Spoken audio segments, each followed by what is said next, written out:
Hello friends, स्वागत है आपका हमारे चैनल ब्रिलियंस 53 में। हमने शिक्षण अधिगम सिद्धांत का जो लेक्चर सीरीज स्टार्ट किया है वो उसमें पहले लेक्चर में हमने क्वेश्चन नंबर 54 तक पढ़ा था, 55 तक। इस लेक्चर में हम आज लोग यहाँ से 56 से कंटिन्यू करेंगे। तो चलिए चैनल को सब्सक्राइब, लाइक, शेयर कर दीजिए। जो भी पढ़ने वाले हैं उन्हें शेयर कर दीजिए और उन्हें इन्फॉर्म कर दीजिए। आज की इस वीडियो में हम लोग MCQs बहुविकल्पी प्रश्नों को पढ़ेंगे और समझेंगे और एनालिसिस करेंगे और देखेंगे किस तरह डीएलएड फर्स्ट सेमेस्टर एग्जाम्स में जो सेकंड पेपर है शिक्षण अधिगम के सिद्धांत, तो कैसे इसमें प्रश्न आते हैं शिक्षण अधिगम के सिद्धांत। तो यहाँ से 56 क्वेश्चन से स्टार्ट करते हैं। पहला क्वेश्चन है, कक्षा शिक्षण में कौन सा संप्रेषण का घटक नहीं है। यानी कि कक्षा में पढ़ाते समय, यानी कि कक्षा शिक्षण में, क्लास टीचिंग में कौन सा कम्युनिकेशन का कंपोनेंट नहीं है, घटक नहीं है। तो शिक्षक होगा तभी क्या होगा, कक्षा में शिक्षण हो पाएगा। बिना टीचर के नहीं हो पाएगा।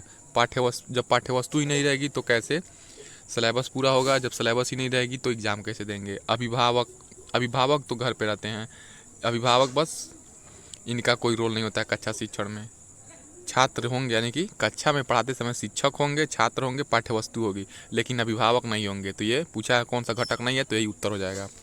नेक्स्ट क्वेश्चन है 57, शिक्षक द्वारा कक्षा में अंताक्षरी एवं काव्य पाठ प्रतियोगिता कराना कौन सा शिक्षण सिद्धांत है। यानी कि कक्षा में बच्चों के बीच दो ग्रुप बना दिया जाता है, उसमें क्या सॉन्ग गवाया जाता है, अंताक्षरी करवाया जाता है और कविता पढ़ने के लिए कहा जाता है। तो ये किस सिद्धांत का है।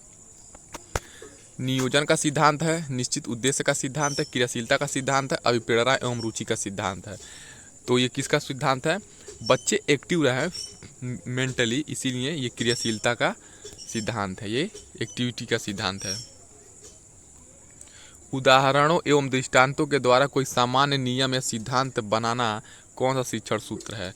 यानी कि सबसे पहले उदाहरण, उसके बाद उसके उदाहरण के हिसाब से कोई नियम या सिद्धांत प्रतिपादित हो रहा है तो वो कौन से सिद्धांत में आएगा। तो ये विशिष्ट से सामान्य की ओर, स्पेसिफिक टू जनरल।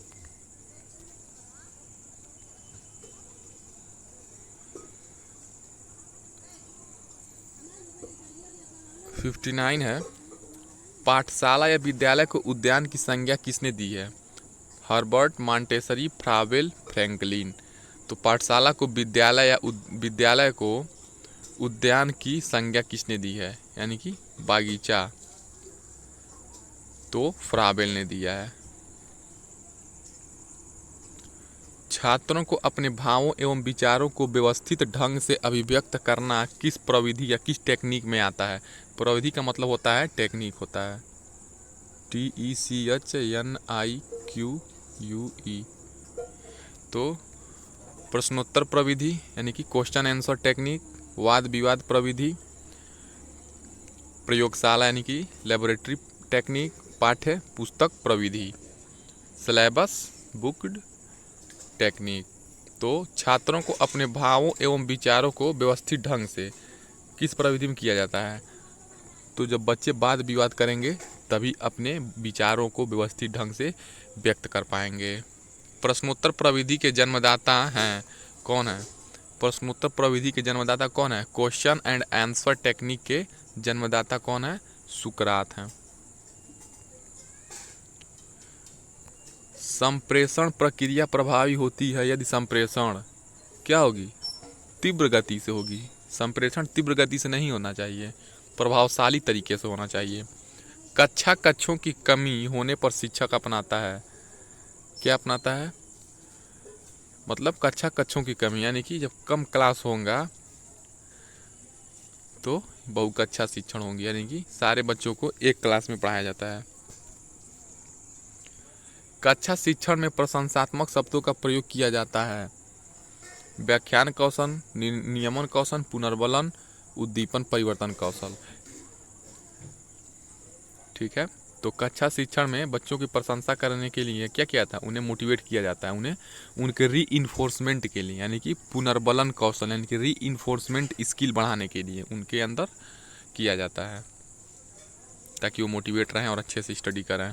कक्षा शिक्षण करते समय शिक्षक द्वारा टीएलएम का प्रयोग करने से क्या होता है, यानी कि टीएलएम का प्रयोग करने से क्या होता है, छात्रों को पाठ सहजता से बोधगम्य हो जाता है, यानी कि समझने में आसानी होती है। छात्रों का मानसिक विकास होता है, वो टीएलएम देखेंगे, शेप, साइज, आकृति, उनमें क्या सिमिलैरिटी है, क्या डिसिमिलैरिटी है, ये टीएलएम के द्वारा सीखेंगे। छात्रों का बौद्धिक विकास होगा, ठीक है, यानी कि ये सारे गुण होंगे, यानी कि ऊपरी सभी ऑप्शन सही हो जाएगा। फ्लैनल बोर्ड किस प्रकार का टीएलएम है? फ्लैनल बोर्ड किस प्रकार का टीएलएम है? तो ये देखने वाला टीएलएम है, दृश्य टीएलएम है फ्लैनल बोर्ड। ब्लूम के अनुसार शिक्षण के उद्देश्य क्या हैं? ब्लूम के अनुसार शिक्षण के उद्देश्य क्रियात्मक उद्देश्य हैं, ज्ञानात्मक उद्देश्य हैं, भावात्मक उद्देश्य हैं, यानी कि जो ब्लूम के अनुसार जो शिक्षण के उद्देश्य हैं क्रियात्मक, ज्ञानात्मक, भावात्मक तीनों हैं, और ये इसमें उपर्युक्त सभी उत्तर हो जाएंगे। सा विद्या या विमुक्तये शिक्षा का उद्देश्य किस विचारधारा का मानना है? तो अस्तित्ववादी का। शिक्षण एक त्रिध्रुवी प्रक्रिया है, यानी कि ट्राइपोलर प्रोसेस है, ये किसका कथन है? जैसे शिक्षण में क्या होता है, यानी कि क्लास में, यानी कि टीचिंग में क्या होता है, मान लीजिए अगर ये ट्रायंगल है, यहाँ पे टीचर हैं, यहाँ पे स्टूडेंट हैं, और यहाँ पे सिलेबस है, यानी कि शिक्षक, पाठ्यक्रम और छात्र, ये तीनों मिलकर क्या करते हैं, शिक्षण की प्रक्रिया को संचालित करते हैं। तो ये किसने कहा था? जॉन डेवी साहब ने। संप्रेषण शब्द की उत्पत्ति किस लैटिन शब्द से हुई है? तो संप्रेषण शब्द की उत्पत्ति कम्युनिकेशन, अंग्रेजी का रूपांतरण है, और इसकी उत्पत्ति कम्युनि से हुई है, जिसका अर्थ होता है सामान्य। संप्रेषण के प्रकार कितने हैं? तो संप्रेषण के दो प्रकार हैं, दो प्रकार, एक शाब्दिक और एक अशाब्दिक। प्रोजेक्ट पद्धति के जन्मदाता हैं। प्रोजेक्ट पद्धति के कौन है जन्मदाता? तो किलपैट्रिक साहब हैं प्रोजेक्ट पद्धति के जन्मदाता। कल्पना एवं तर्क शक्ति का विकास किस शिक्षण प्रविधि के माध्यम से करते हैं? यानी कि बच्चों में इमेजिनेशन पावर बढ़े और लॉजिकल थिंकिंग बढ़े, बच्चों में रीजनिंग थिंकिंग बढ़े। तो ये बच्चों को जब कहानी सुनाएंगे तो बच्चे कहानी, घटना, स्थान, वस्तु के बारे में सोचेंगे, तो उनके अंदर ये सारी चीज़ें विकास होंगी, विकसित होंगी। शिक्षक केंद्रित शिक्षण में शिक्षा का केंद्र बिंदु होता है, देखिए नाम है शिक्षक केंद्रित, यानी कि टीचर सेंटर। जब टीचर सेंटर्ड है तो टीचर ही तो होना चाहिए इसका केंद्र बिंदु। तो इसका, एक सेकेंड, कुछ दब गया है, 74 नंबर पे हम लोग थे, तो शिक्षक हो जाएंगे ये। सूक्ष्म शिक्षण के जन्मदाता, माइक्रो टीचिंग पद्धति के जन्मदाता कौन है? तो माइक्रो टीचिंग पद्धति के जन्मदाता डी एलन हैं, डी एलन साहब। ऑप्शन नंबर ए सही हो जाएगा। पाठ प्रस्तावना कौशल का आधार बिंदु है, यानी कि पाठ को पढ़ाने से पहले उसके बारे में थोड़ी सी जो हम प्रस्तावना देते हैं उसका आधार बिंदु क्या है? यानी कि कोई भी पाठ पढ़ा रहे हैं तो उसके बारे में हम जो भी प्रस्तावना दे रहे हैं तो उस पाठ के बारे में हम जो कुछ भी जानते हैं वो पूर्व ज्ञान से रिलेटेड होता है, तो वही पाठ प्रस्तावना कौशल का आधार बिंदु होता है। यानी कि उस पाठ को पढ़ाने से पहले उसमें पूर्व ज्ञान का समावेश किया जाता है पाठ प्रस्तावना कौशल में। व्याख्यान विधि से छात्र बने रहते हैं, यानी कि व्याख्यान विधि से, यानी कि लेक्चर टेक्निक से। जैसे हायर एजुकेशन में लेक्चर टेक्निक होते हैं, प्राइमरी के बच्चों में ज़्यादा क्रियात्मक, जिसमें बच्चा एक्टिव हो, खेल खेल के माध्यम से शिक्षा दी जाती है। तो व्याख्यान विधि से यानी कि लेक्चर टेक्निक में छात्र क्या रहते हैं? मूक बने रहते हैं, यानी कि छात्र चुपचाप सुनते हैं और टीचर या जो भी पढ़ाने वाले हैं वो अपना व्याख्यान देते रहते हैं, लेक्चर देते रहते हैं। अधिगम का अर्थ है, तो अधिगम का अर्थ होता है लर्निंग, यानी कि सीखना। अधिगम का इंग्लिश होता है लर्निंग, सीखना। कौन सा प्रकृति प्राप्त टीएलएम नहीं है? कौन सा प्रकृति प्राप्त टीएलएम नहीं है, यानी कि नेचर से नहीं मिलता है? तो मानचित्र, पत्तियाँ, टहनियाँ, कंकड़ पत्थर। तो कंकड़ पत्थर तो नेचर में ही, प्रकृति में ही मिलती हैं। टहनियाँ भी पत्तियां भी, लेकिन मानचित्र जो है वो एक मानक रेखाएं हैं खींची गई हैं एक देश से दूसरे देश के बीच, तो वो क्या है, मानचित्र है। प्रकृति प्राप्त टीएलएम नहीं है। टीएलएम का पूरा नाम क्या है, टीचिंग लर्निंग मटेरियल।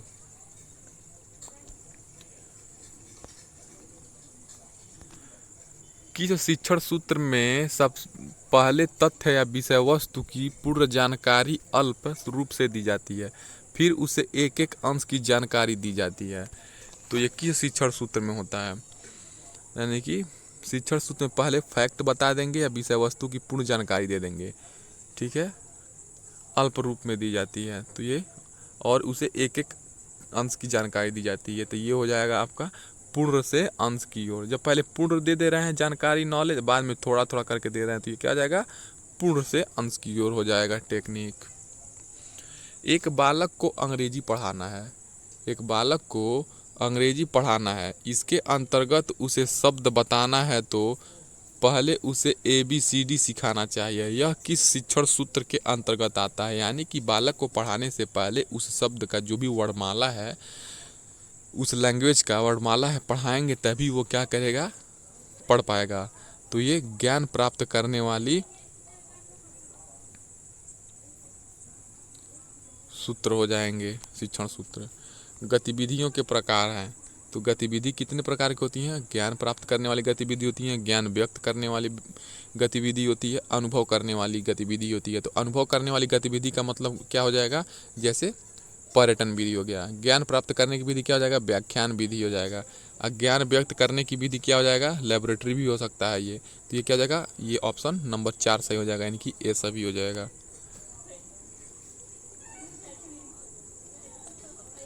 उपचारात्मक शिक्षण किस किस विषय हेतु आवश्यक है, यानी कि रेमेडियल टीचिंग किस विषय हेतु आवश्यक है। बालक के लिए दोनों, कोई नहीं, भाषा एवं गणित, यानी कि लैंग्वेज और मैथमेटिक्स में क्या करना है, रेमेडियल टीचिंग देना है।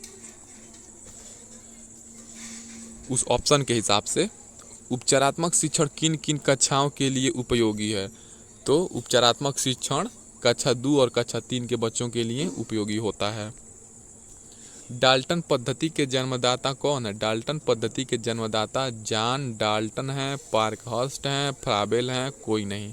तो जो डाल्टन पद्धति के जन्मदाता कौन है, पार्कहर्स्ट साहब हैं। बाल केंद्रित शिक्षण का उद्देश्य है, यानी कि स्वयं करके सीखने पर बल देना, अधिगम प्रभावी बनाना, शारीरिक दंड को हटाना, ये सभी। तो ये क्या जाएगा, ये बाल केंद्रित यानी कि चाइल्ड सेंटर्ड एजुकेशन का उद्देश्य, ये तीनों हो जाएंगे। तो ये ऑप्शन नंबर 4 सही हो जाएगा।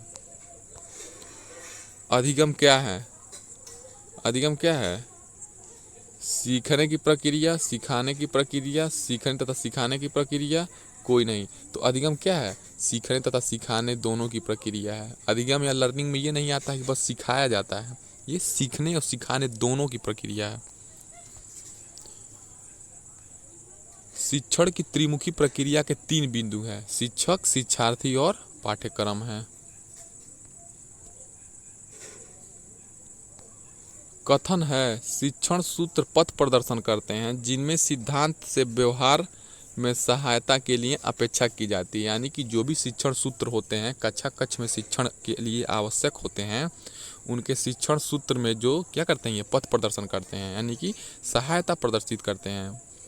तो ये किसका कथन है, तो ये रेमंड साहब का कथन है। शिक्षण के सूत्र हैं सरल से कठिन की ओर, ज्ञात से अज्ञात की ओर, स्थूल से सूक्ष्म की ओर, ये सभी। तो ये सारे शिक्षण के सूत्र हैं, ये सभी हो जाएंगे। उपचारात्मक शिक्षण के लाभ हैं, उपचारात्मक शिक्षण के लाभ हैं क्या है, छात्रों की दुर्बलताओं व कठिनाइयों का पता लग जाना, छात्रों का पथ प्रदर्शन होता है, कठिनाइयों का निराकरण होता है, ये सभी। तो ये क्या जाएगा, उपचारात्मक शिक्षण के लाभ क्या हो जाएंगे, ये सभी हो जाएंगे। 93 क्या जाएगा, शिक्षण अधिगम के सिद्धांत हैं, करके सीखने का सिद्धांत, प्रेरणा का सिद्धांत, रुचि का सिद्धांत, ये सभी। तो शिक्षण अधिगम के सिद्धांत कौन से हो जाएंगे, ये सभी हो जाएंगे। शिक्षण प्रविधियां हैं प्रश्नोत्तर प्रविधि, विवरण प्रविधि, वर्णन प्रविधि, ये सभी। तो शिक्षण प्रविधियां ये सभी हो जाएंगे। शिक्षण की नवीन विधाएं क्या हैं? बाल केंद्रित शिक्षण, गतिविधि आधारित शिक्षण, और वह दोनों कोई नहीं। तो शिक्षक की नवीन विचारधाराएं या नवीन विधाएं या नई टेक्निक क्या है? वो बाल केंद्रित शिक्षण होना चाहिए और गतिविधि आधारित होना चाहिए, जिससे बच्चे को सीखने में आसानी हो। इसीलिए क्या होता है, ये दोनों चीज़ें ज़रूरी है। पावलोव ने अपना प्रयोग किस पे किया था? तो पावलोव ने कुत्ते पर अपना प्रयोग किया था। पावलोव ने कुत्ते पर संबद्ध प्रतिक्रिया का सिद्धांत, रिस्पॉन्स स्टिमुलस थ्योरी दिया था पावलोव ने कुत्ते पर। यदि एक व्यक्ति दूसरे व्यक्ति को सूचना या जानकारी देता है और दूसरा व्यक्ति उसे समझ लेता है तो वह कहलाता है, क्या कहलाता है? यदि कोई व्यक्ति, मान लीजिए यहाँ पे कोई व्यक्ति है, ये इस व्यक्ति को कुछ कान में फूंक रहा है, सूचना दे रहा है, तो ये क्या हो जाएगा? एक दूसरे से क्या कर रही हैं? संप्रेषण ही तो कर रहे हैं, कम्युनिकेशन ही तो कर रहे हैं। किस शिक्षण सूत्र के माध्यम से वस्तु या संदर्भ की जानकारी सूक्ष्मता की ओर दी जाती है? यानी कि बहुत स्मॉल, यानी कि पहले बड़ी जानकारी दी जाएगी, उसके बाद धीरे धीरे करके इसको फैक्ट्स में तोड़ तोड़ के इसकी कॉन्सेप्ट क्लैरिटी करते करते इसे बहुत माइन्यूट डिटेल दिया जाता है। तो ये क्या हो जाएगी? ये स्थूल से सूक्ष्म, स्थूल मतलब बड़ा, सूक्ष्म माने छोटा, यानी कि स्थूल से सूक्ष्म की ओर शिक्षण की विधि होती है ये। किसका कथन है शिक्षण अधिगम हेतु दिया गया उद्दीपन, मार्गदर्शन, दिशाबोध और प्रोत्साहन है? यानी कि टीचिंग लर्निंग जो प्रोसेस होता है वो उद्दीपन होता है, स्टिमुलस किया जाता है, मार्गदर्शन और दिशाबोध और प्रोत्साहन। ये किसका कथन है?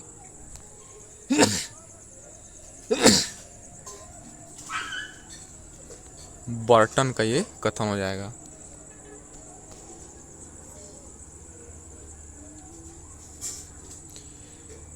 क्वेश्चन नंबर शतक है, 100 है, शतक हो गया, यहाँ पे देख लीजिए आप लोग। किसका कथन है शिक्षण एक ऐसी प्रक्रिया है जो बच्चों को समस्त शक्तियों को विकसित करने में सहायता देती है? तो शिक्षण एक ऐसी प्रक्रिया है जो बच्चों को फिजिकली, मेंटली, कॉग्निटिवली, इमोशनली, यानी कि शारीरिक, मानसिक, सांवेगिक, ठीक है, जितने भी प्रकार के विकास होते हैं एक मनुष्य के लिए, वो सारी प्रक्रिया को शिक्षा क्या करता है? विकसित करने में सहायता करता है। तो ये किसका कथन है? रायबर्न साहब का। क्वेश्चन नंबर 101 है, किसका कथन है शिक्षण कौशल एक विशेष अनुदेशन क्रिया है? यानी कि शिक्षण यानी कि टीचिंग स्किल क्या है? एक स्पेसिफिक इंस्ट्रक्शन की क्या है? क्रिया है जिसका प्रयोग अध्यापक अपनी कक्षा में करता है। तो ये गेज साहब का कथन है। देखिए डायरेक्ट एग्जाम में कथन पूछता है और कौन से मनोवैज्ञानिक ने उसे कहा है, तो ये आपको याद करना पड़ेगा, इसका कोई ट्रिक नहीं है। 102 किसका कथन है यह संबद्ध शिक्षण व्यवहारों को वह स्वरूप होता है जो कक्षा की विशिष्ट अंतः प्रक्रिया परिस्थितियों को उत्पन्न करता है जो शैक्षिक उद्देश्य को प्राप्त करने में सहायक होते हैं और छात्रों को सीखने में सुगमता प्रदान करते हैं। तो ये किसका कथन है? डॉक्टर मैकिन्टेयर तथा वाइट। किसका कथन है? देखिए कथन कथन और उसके मनोवैज्ञानिक का क्वेश्चन पूछता है, बहुत ज़्यादा नहीं, मतलब 2-3 क्वेश्चन तो ही रहेगा। किसका कथन है शिक्षण अधिगम परिस्थिति को विचारहीनता से विचारपूर्णता तक चलाने वाली संक्रिया है? देखिए एक ही परिभाषा, यानी कि शिक्षण अधिगम यानी कि टीचिंग लर्निंग को बहुत सारे डेफिनीशन बहुत सारे मनोवैज्ञानिकों ने अपने हिसाब से दिया है, तो कोई इसका एक स्पेसिफिक डिफिनीशन नहीं है। तो ये विग्स ने कहा था, यानी कि कोई मनुष्य अगर वो विचारहीन है, किसी बारे में सोचने, तर्क करने, समझने की क्षमता नहीं है, सेंस ऑफ ह्यूमर नहीं है, तो उसे पूर्णता कंप्लीटिटी और ले जाने के लिए शिक्षण अधिगम की प्रक्रिया होती है। इसीलिए कहा जाता है शिक्षा बहुत ज़रूरी है। पर्यटन के प्रकार हैं, तो पर्यटन के प्रकार कौन से जाएंगे? संक्षिप्त या लघु पर्यटन, सामान्य पर्यटन, विस्तृत क्षेत्रीय पर्यटन, ये सभी। तो पर्यटन के प्रकार कौन हो जाएंगे? यानी कि घूमना। देखिए या तो हम लोग छोटे टाइम के लिए घूम सकते हैं, अगल बगल क्या, कहीं मान लीजिए चौराहे पे कोई चला जाए, मान लीजिए कोई पहाड़ों पे हिल साइड में घूमने, तो ये क्या हो जाएगा, ये सभी हो जाएगा। कोई विदेश घूमने जा सकता है, ये सभी हो जाएंगे। खेल विधि पर आधारित शिक्षण पद्धति है, तो खेल विधि देखिए केजी पद्धति को क्या कहते हैं, किंडरगार्टन पद्धति भी कहते हैं, डाल्टन पद्धति भी, मॉन्टेसरी पद्धति, तो ये सभी हो जाएंगे। यानी कि एग्जाम में पूछ देगा कि खेल विधि पर आधारित शिक्षण विधि कौन कौन से हैं, तो हमको लिखना है किंडरगार्टन पद्धति, डाल्टन पद्धति, मॉन्टेसरी पद्धति, तो ये ठीक है। वाद विवाद यानी कि वाद विवाद प्रविधि के खोज करता है, तो हैरी ए आवर स्ट्रीट है। थार्नडाइक के कितने मुख्य नियम है, तो थार्नडाइक के मुख्य 3 गौण नियम है, तत्परता का नियम, प्रभाव का नियम, एक याद नहीं आ रहा है, आप लोग कमेंट करके बता दीजिएगा। थार्नडाइक का मुख्य नियम है, थार्नडाइक का मुख्य नियम क्या है, प्रभाव का, देखिए आ गया क्वेश्चन है, सॉरी, प्रभाव का नियम, अभ्यास, हाँ अभ्यास का नियम नहीं याद आ रहा था, अभ्यास का नियम, तत्परता का नियम और प्रभाव का नियम, तो ये तीनों नियम क्या है, थार्नडाइक के ही हैं। थार्नडाइक का सिद्धांत क्या है, प्रयत्न तथा त्रुटि का सिद्धांत, सूझ का सिद्धांत, दोनों कोई नहीं। देखिए ये प्रयत्न तथा त्रुटि का सिद्धांत क्या है, थार्नडाइक का है। थार्नडाइक ने अपना प्रयोग किस पे किया था, तो थार्नडाइक ने अपना प्रयोग बिल्ली पर किया था। बिल्ली थी, सिटकिनी खुल जाता है, बाहर जाती है और उसे भोजन मिल जाता है। प्रयत्न तथा त्रुटि का सिद्धांत किसने दिया था, तो ये फिर से रिपीट क्वेश्चन कर दिया है, तो थार्नडाइक साहब ने दिया था। गतिविधि कितने प्रकार की होती है, तो गतिविधि आपकी 3 प्रकार की होती है। गतिविधियों के श्रेणीकरण हैं, तो गतिविधियों के कितने श्रेणीकरण हैं, शारीरिक होते हैं गतिविधि, मानसिक गतिविधि होते हैं, शारीरिक और मानसिक दोनों भी होते हैं, तो ये सभी हो जाएंगे। यानी कि कोई भी गतिविधि शिक्षण के माध्यम से कर रहे हैं तो वो शारीरिक भी हो जाएंगे, जैसे मान लीजिए पर्यटन विधि शारीरिक हो गई, मानसिक विधि गतिविधि में जैसे मान लीजिए वाद विवाद हो गया और कहानी प्रविधि हो गया, तो ये सारी चीज़ें हो जाएंगी।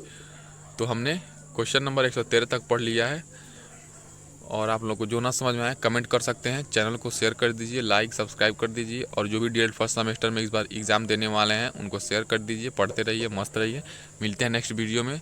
और ये सीरीज़ को आप लोग जाके प्लेलिस्ट बना दिया है, प्रीवियस जो बाल विकास का सीरीज हमने पूरा डाल दिया है अपने यूट्यूब चैनल पे, आप लोग वहाँ से जाकर पढ़ सकते हैं और समझ सकते हैं, जो ना समझ में आए वो पूछ सकते हैं। मिलते हैं नेक्स्ट वीडियो में। जय हिंद।